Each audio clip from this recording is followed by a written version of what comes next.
You ever wonder what makes an argument just click? Why some speeches can move you to tears while others convince you with cold, hard facts? Well, today, we're cracking open a playbook on persuasion that's over 2,000 years old, straight from the mind of the great Greek philosopher, Aristotle. All right, so let's jump right in with a question for you. How do people convince you? We are bombarded with persuasive messages every single day. So let's look at three really different examples, and I want you to pay close attention to how they make you feel. Okay, listen to this first one. Good men have fought and died to preserve this great nation. Now is our turn to return this favor for God and country.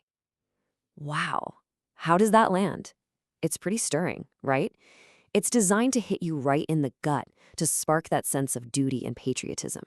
Just hold on to that feeling for a second. Now, what about this one?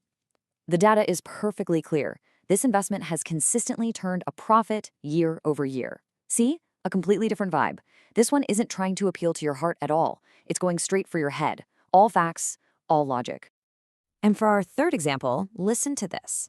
My 2 decades of experience in this field should convince you that I'm right about this. Okay, so here the speaker isn't using emotion, they're not really using data, they're basically banking on you trusting them, their background, their authority.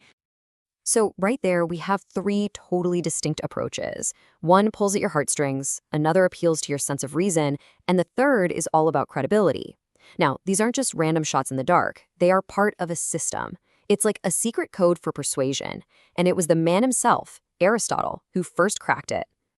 Okay, so that first method, the emotional one, that's called pathos. Pathos is the appeal to emotion. Anytime a speaker wants you to feel something, anger, hope, shame, patriotism, they're using pathos.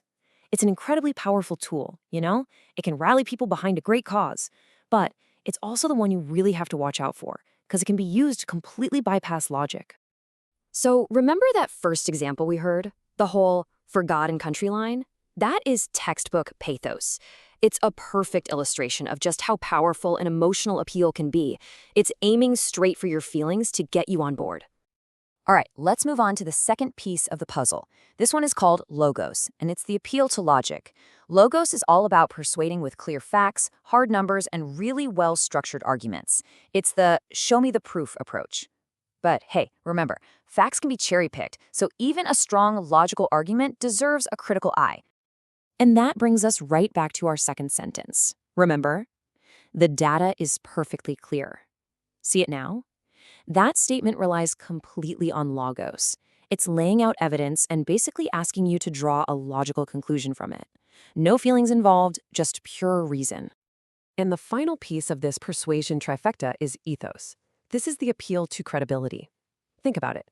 We naturally tend to believe people we respect. This could be based on their genuine expertise and character, or sometimes just the appearance of authority. It's all about trusting the messenger, not just the message itself. And yep, you guessed it, that's exactly what was happening in our third example. My 2 decades of experience. The whole argument here is super simple. Believe me because I'm a credible, experienced source. That is ethos, right there in action. So there you have it, pathos, logos, and ethos, the 3 fundamental tools in Aristotle's persuasion playbook. But now for the really fun part, seeing how these appeals are used and often masterfully blended out in the real world. Okay, let's break down a classic example. You know those TV ads for an animal shelter? We've all seen them. It usually starts with these heartbreaking images of sad animals, right? And there's that melancholic music playing. That's the setup, and it's designed to make you feel sympathy. Then the music shifts. It gets a little more hopeful, and you see volunteers lovingly caring for the animals. And finally, you get the payoff. You see happy families playing with their newly adopted pets, and the music is just totally uplifting. It's designed to take you on this complete emotional roller coaster in about 30 seconds. So what's the point? The entire ad is literally engineered to appeal directly to your emotions. It is an absolute masterclass in pathos, designed to tug at your heartstrings and get you to pick up the phone. But here's the real key, the thing you have to look out for.